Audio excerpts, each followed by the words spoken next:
Welcome, everyone. Oh, it's Thursday. It is Thursday. I presume it is beautiful outside. I can't tell you because A, the blinds are closed, B, the window is closed, C, it is dark outside. It is dark. Little bits in the closet. And what was I doing the other day? And I remembered this episode or this scene from Sesame Street. Oh, waiter, there's a fly in my soup, right? I remembered it. And I was like, but that's symbology for life. A fly in the soup or a fly in the ointment is us having a problem. It's a problem. So there's a fly in the soup. We have a problem. Only you know what your problem is because you can see it every day. I read this morning, this guy was saying he finally learned that he shouldn't try to deny his emotions. And I was like, well, every man does awaken in their own time. Every human awakens in their own time. You cannot deny the existence of the fly in the soup. When you have a problem in your life, it is there, it is obvious, and sometimes it can be unrelenting. So, what are you going to do? Because it is not impossible to change your situation. You just don't know how to do it. Here's how. One must first acknowledge the fly in the soup. Because if you're in a restaurant and there's a fly in your soup, waiter, listen, if the glass has water spots on it, we send it back. If the spoon is a little crusty, we send it back. Why? Because problems are not pleasant experiences sometimes. But as Neville Goddard did say, one can cushion the blows of life by using the principles. How do you cushion the blows of life? Well, you recognize that everybody is in the world. And we're all living, and we're all having experiences, some good, bad, or indifferent. Some things hurt more than others, right? Such is life. However, if we apply the principle, you first acknowledge what is going on. I will tell it to you every day until you start doing it. Acknowledge the problem. You're not acknowledging the problem so you can judge it or browbeat or blame anybody or guilt yourself. That's not why you acknowledge it. You acknowledge the problem because the moment you acknowledge the problem, you will see the solution. You will always see the solution because problem and solution are one. It's just a matter of vibration between the two things. The way something is in your life would make it a problem versus not making it a problem. So it's not that problem and solution are foreign or that they're anti or opposite. No, they're one and the same. Why? Because it is a situation. A problem is a problem, a solution is a solution, yes. So it's only one thing. There are not two things. You're either dealing with one of them or the other. Huh? They look like two, but it is only one. There's only one thing going on. And here's how to fix it. Acknowledge the problem. If you say the problem is, girl, I need me a job. Well, that's the problem. But as soon as you say you need a job as a problem, you just named the solution. Employment.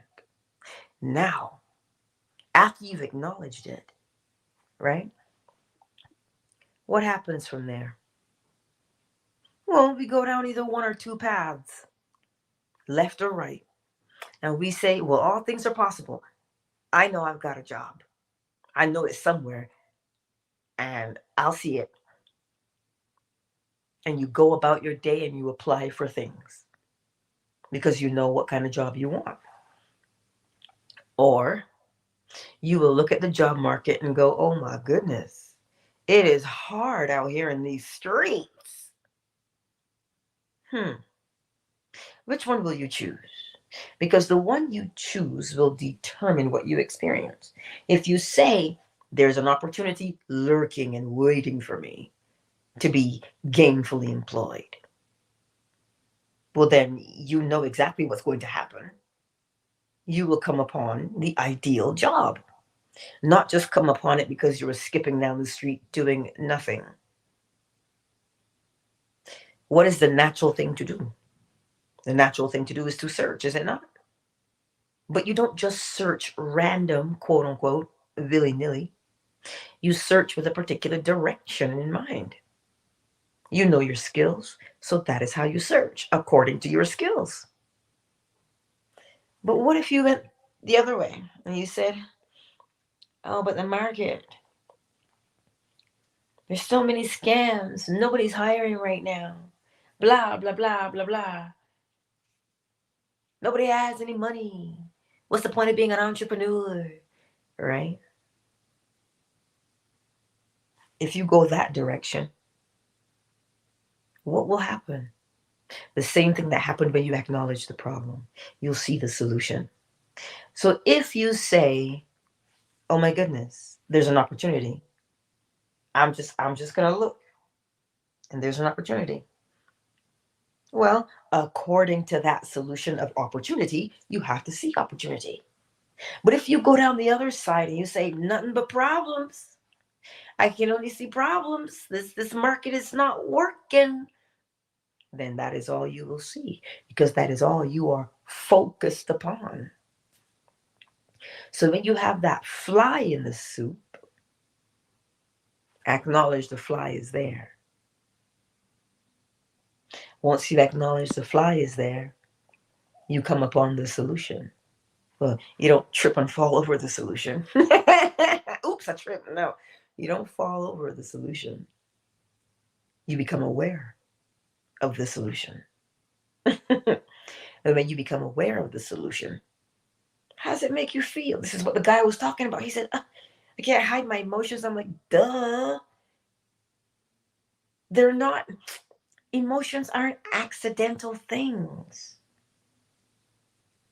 They're not accidental at all. Your emotions are telling you something. They're telling you whether you're dealing with the problem or they're telling you if you're dealing with the solution. So you see, let's not hide from life. You cannot hide from life. You've got to live it. And it doesn't matter what the situation is. What you believe about the situation is what you will experience. But how do I change my mind, Angela? I don't want to doubt my situation. Well, then what do you know of the principles? What do you know? You know that if you have a problem and you acknowledge it, the solution is there. Do you not? You know that if you ask a question, you're going to be answered. Do you not? You know if you're looking, you'll find. Do you not? Those are cold, hard facts. They don't change for anybody. If I'm having a great day, they don't just get bigger for my use. No. The law is what it is.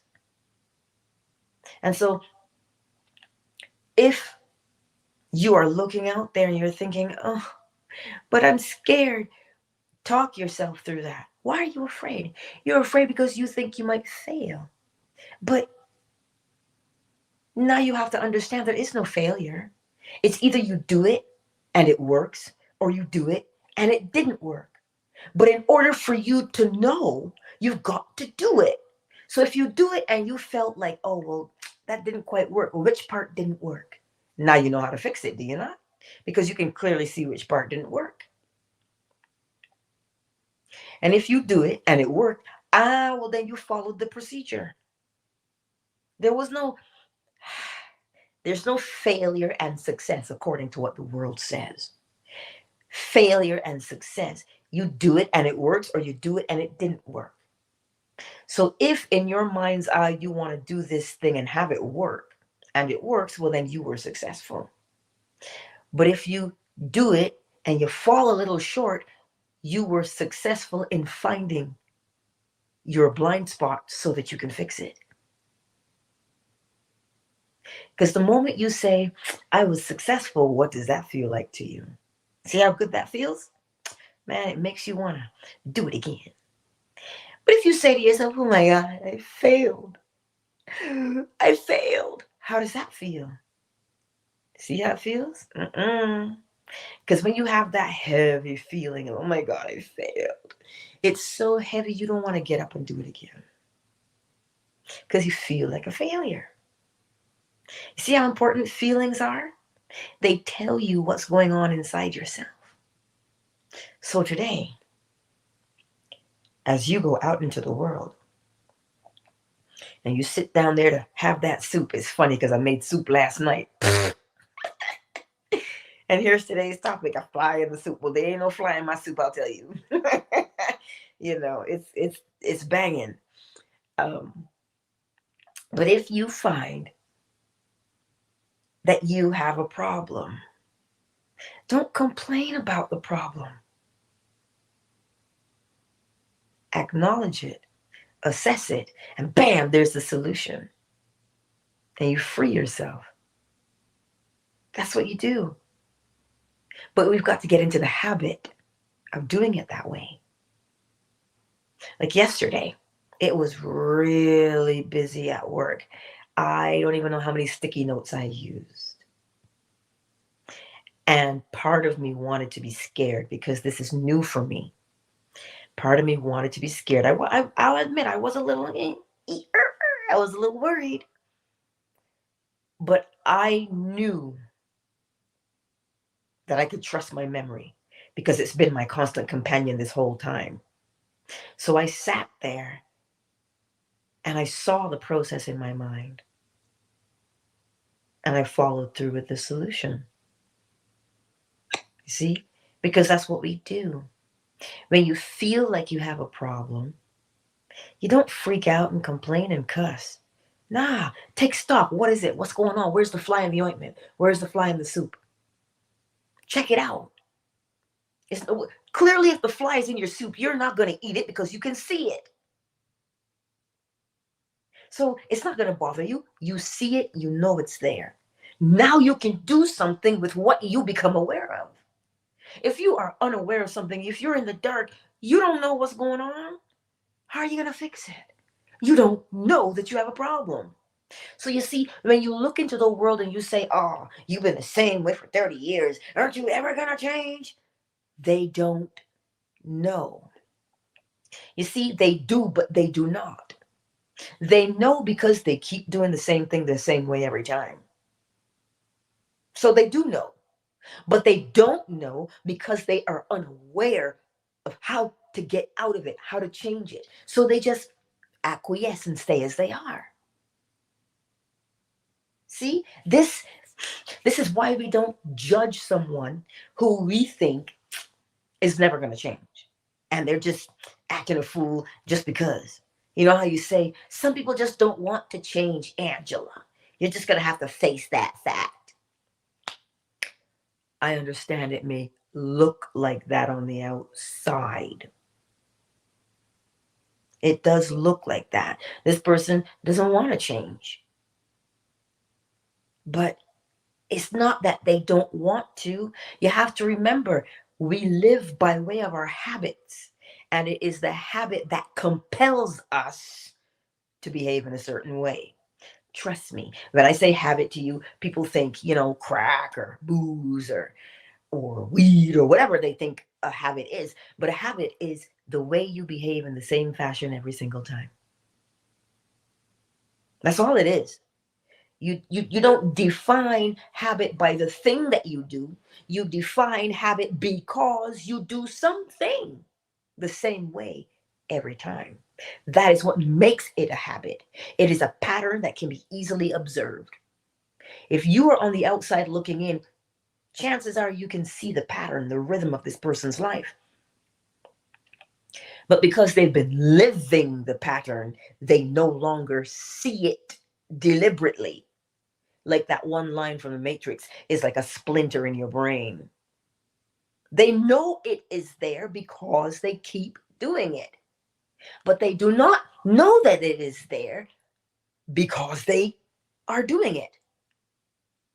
It's running and that you can see it, but you can't see it. You're blind to it because it's you just think it's you now. It's part of what you do. It's just your thing.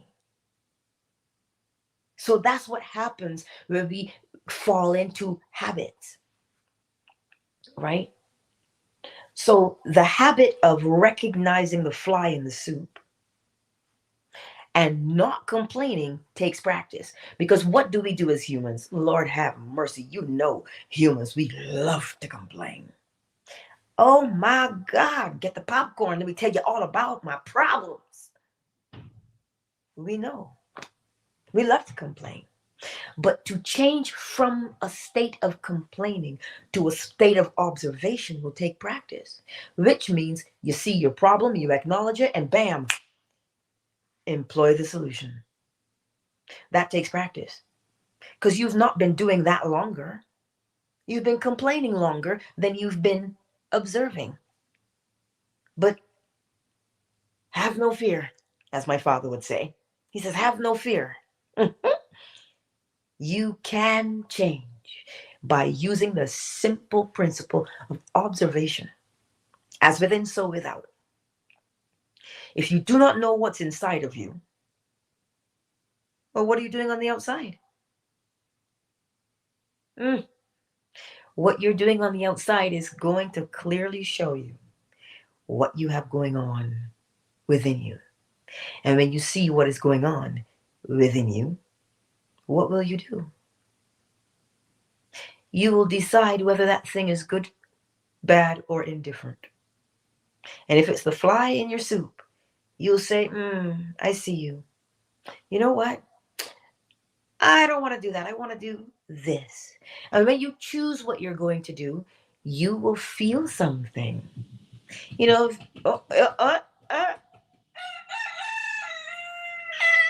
good morning, handsome. You see, when you feel it, you will do something. Every morning when he feels a song coming on, he just got to let it out.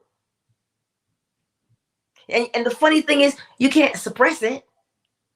He'll fall into a different rhythm, but he won't stop crowing because that is his pattern, right? So when we feel, we act. This is why if you pay attention to what you feel, you will know how you will act. So the fly in the soup gives you a feeling of what? Ew, disgust. You can, listen, if you eat it, I'm sorry. One of my coworkers yesterday said, "Oh, I think I just threw up in my mouth," and I was like, "Ew." Like I felt that, and I was like, "Oh," like that's what happens. We actually have a physical response to something. So then you make a choice that you are pleased with. You don't feel guilty about it. You don't feel nothing like that. When you make that choice, your body responds and goes, "Yes, girl, that's it." Right? This is why I tell you, if you make a choice, don't feel guilty about what you're going to do. Because if you feel guilty about the choice you made, you will act now, not from the choice, but from the guilt. Because the two things don't match. The thing you are thinking and the guilt don't match. But because the guilt is felt inside your body, that is what you will act out. So you see, it is how we roll. It is our nature to have a thought. But remember, the thought is an effect. The thought is an effect. What's the cause of that thought? The cause of that thought is the mood. Your mental state, your mental attitude, that is the cause of your train of thought. So, for that fly in your soup, it's coming from a train of thought. The problem did not arise because it was bored. The problem arose because of the mood. The mood always will show you what you will experience. Like I said, if you walk around talking about somebody gonna catch these hands, I'm in a mood today, right? You just said it. I'm in a mood today and somebody's gonna catch these hands. All you are waiting for is the person that you will encounter that matches you. So you see how mood works? Mood. If you catch your mood, you can change it. Well, what do you think we do all day long? Change moods. If you're listening to a song on the radio and you go, ugh, that's not my thing, what are you going to do? Find a song that makes you feel better. Because what did you just do? Change the song, you changed your mood. So the next time there's a fly in your soup and you have a problem, acknowledge it. It is in the acknowledgement. How do you acknowledge a problem? Oh my God, I need a job. That's the problem. The moment you acknowledge the job that you don't have, right? Not employed, you've just spoken the solution. I need a job. So, in order for you to move from where you are to where you're going, you must acknowledge your problem. This is why if you pretend it isn't there and you deny it, ignore it, sweep it under the rug, you're the one blinding your own eye because now you can't see where to go.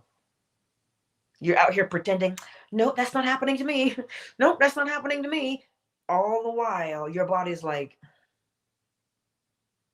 come again. You can't lie to me. That's what your body's saying. So acknowledge the fly in the soup and you'll get a new soup, won't you? Well, that would be the solution. A new soup. Acknowledge your problem. You don't complain about the problem, you acknowledge it. And when you acknowledge it, the solution, you've just said it. And from the solution is going to make you viscerally feel something in your body. You'll feel good, bad, or indifferent. Shoot, you could feel disgust. But you're going to feel it. And once you feel it, if you notice, the solution, which is a different mood, will match what's in your body. If it doesn't match, well, then the body's going to win. Why does the body win? Because that's where the emotion is. The emotion is telling you what you believe to be true. So if you believe this thing to be true, then it has to be true because you cannot be made a liar of. As a man thinketh, therefore he is. But that is a double entendre. Listen to it again. As a man thinketh, as a man does something, he is what he does. As a man thinketh, he is. If you did not have the ability to think or speak, which is what awareness is,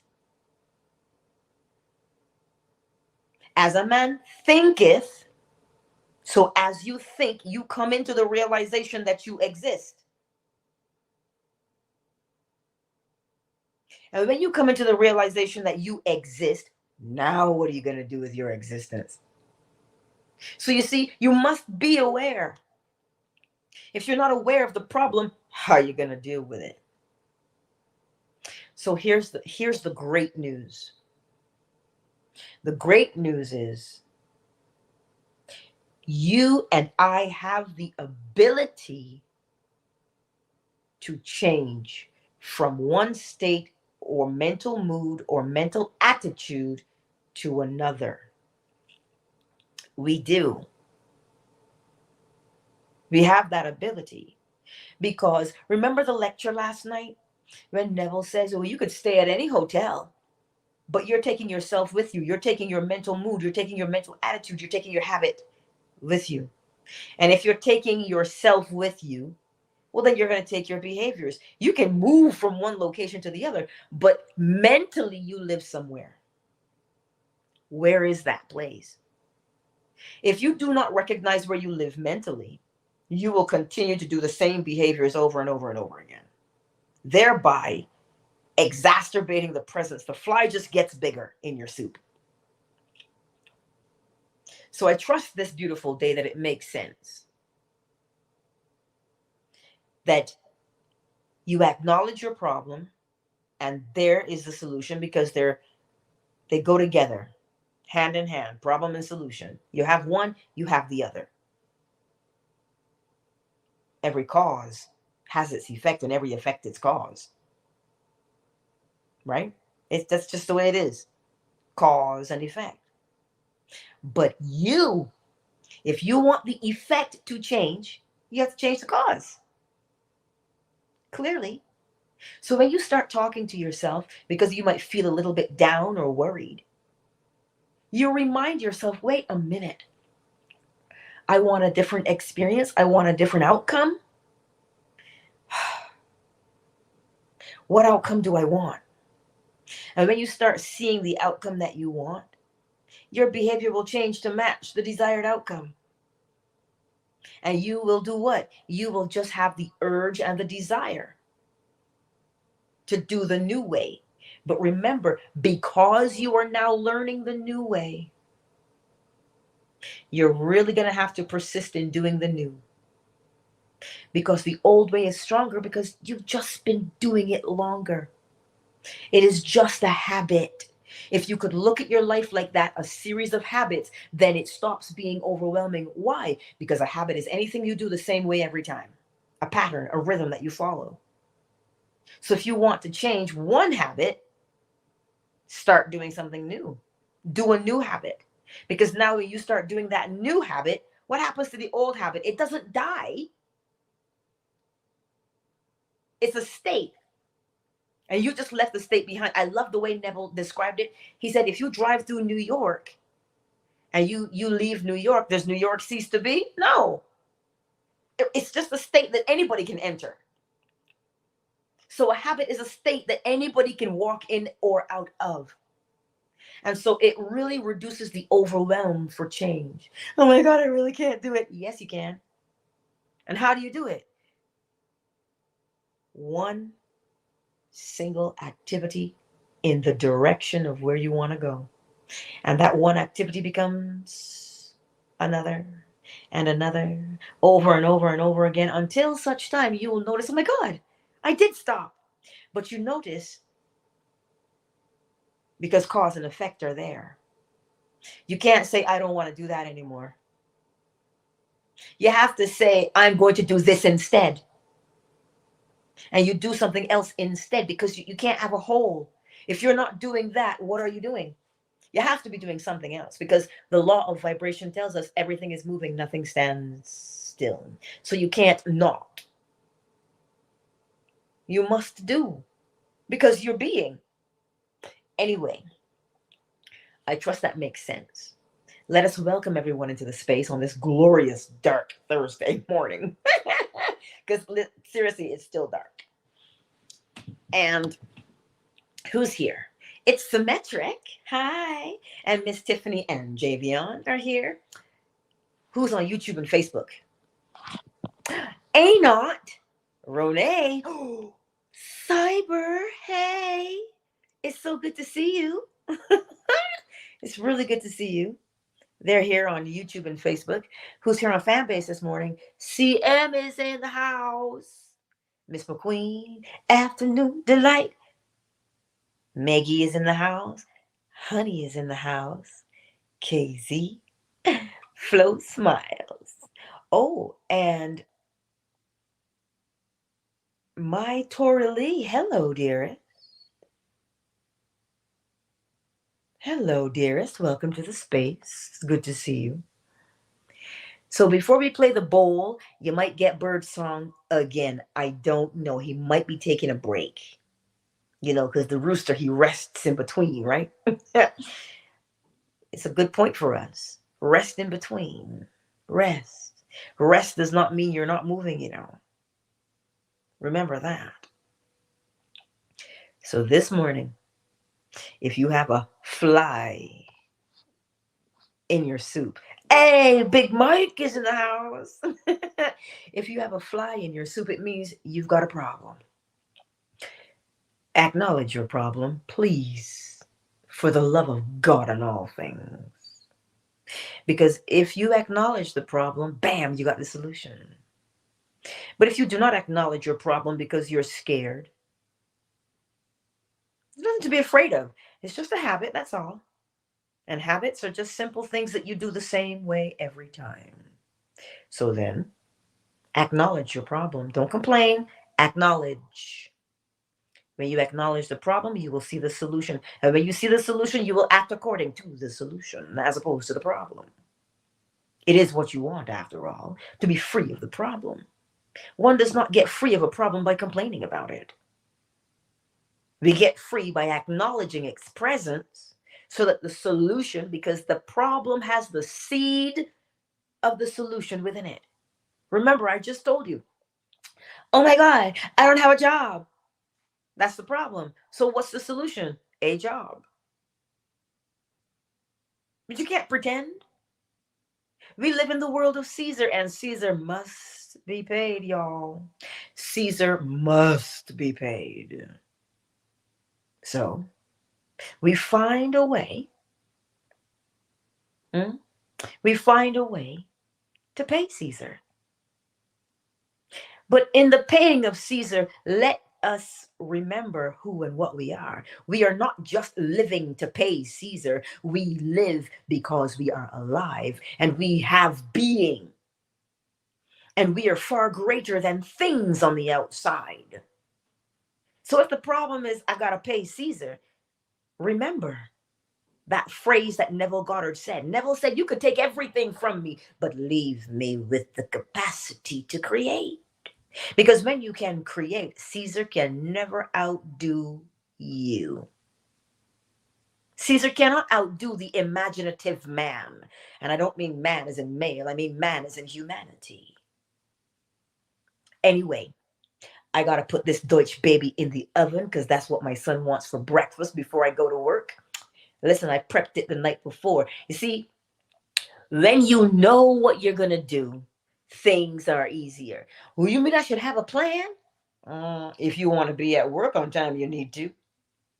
So that's why I said last night, what do you want for breakfast?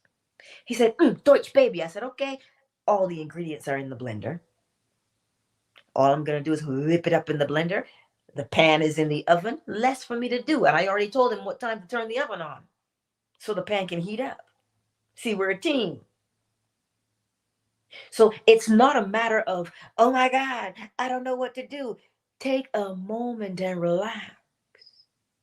And you will see the steps to take so as to not be overwhelmed by life. We only run into overwhelm when we forget to breathe. You are alive. You must breathe. But here's the beauty, and then we'll get the bowl. The beauty of life is, do you not know that Jesus Christ is in you? And we think that Jesus Christ is this man on the outside. Oh, heavens, no. It is the very breath that fills your lungs. It is the breath that fills your lungs. So the next time you have a fly in your soup, you'll know what to do. And you will confidently do it. Because you know there's, can't nobody break my stride, right? You know that. No, nothing on the outside can break you. It is only your thoughts about the situation that will keep you where you put yourself. And with that, let me get the bowl because your girl's got to be on time. I got to be on time. But Tiffany, you're omnipresent, are you? I see you. Bimo Flocka is in the house. Let me get this bowl so that my rooster will sing for you, because he seems to know. He plays his role well, let me tell you. He plays his role well, my little rooster. Let me get the bowl for us. Let me get the bowl. I'm just lining everything up. I only got a pair of hands.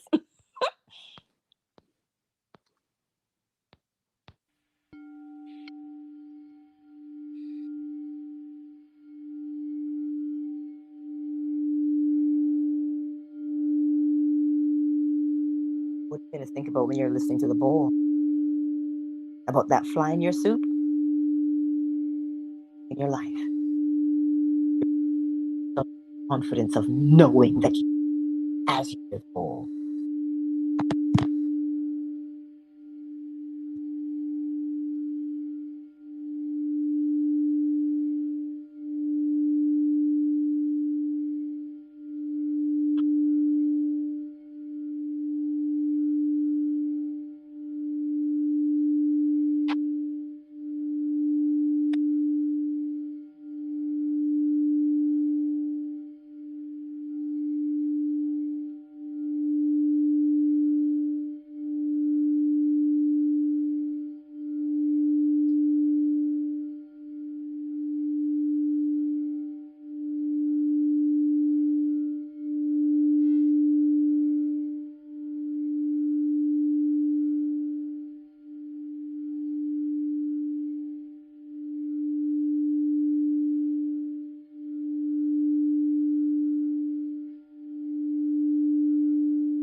Countdown initiated.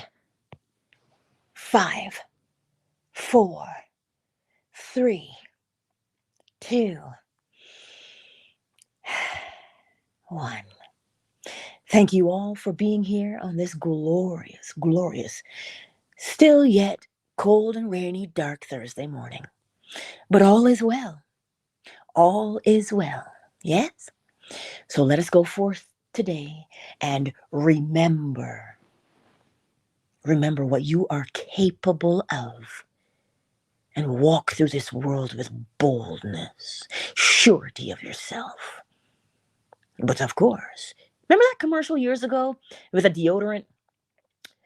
And they would put it on and they would raise their hands kind of halfway and go, unsure?